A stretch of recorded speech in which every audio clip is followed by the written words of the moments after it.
Imaginez-moi à 28 ans, athée convaincu, assis seul dans mon appartement de San Francisco. Je venais de recevoir un livre, le Coran, et je l'ai ouvert avec un scepticisme presque mécanique.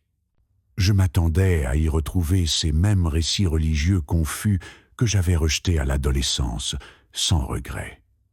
Pourtant, en arrivant à l'histoire du premier homme et de la première femme, quelque chose s'est produit.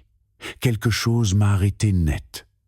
J'ai soudain compris que l'auteur de ce texte, quel qu'il soit, ne racontait pas l'histoire que je croyais connaître.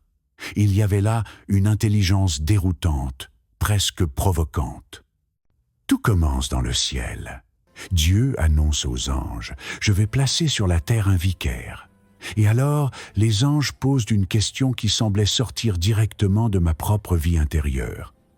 Vas-tu y placer quelqu'un qui y sèmera la corruption et versera le sang alors que nous célébrons tes louanges? Je relis cette phrase encore et encore. C'était ma question. Pourquoi créer l'homme, cette créature capable de violence, de guerre comme celle du Vietnam ?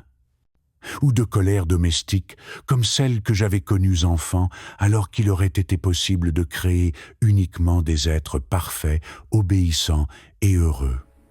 C'était comme si ce texte me prenait à partie, comme s'il connaissait déjà mes objections, mes blessures, mes révoltes silencieuses.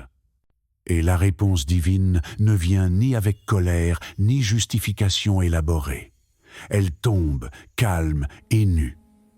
En vérité, je sais ce que vous ne savez pas.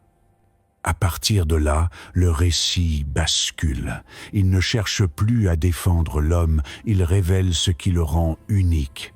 Dieu enseigne à Adam les noms de toutes choses. Et je comprends alors que l'homme n'est pas seulement une créature capable de violence. Il est une créature apprenante, douée d'intellect, de langage, de compréhension. Lorsque Dieu interroge les anges, ils reconnaissent leurs limites. Adam, lui, répond « Le message est limpide.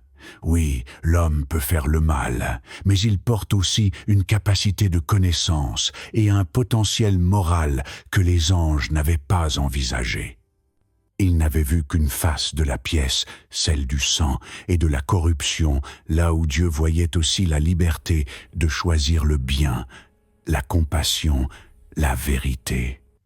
Puis vient l'arbre. Et là encore,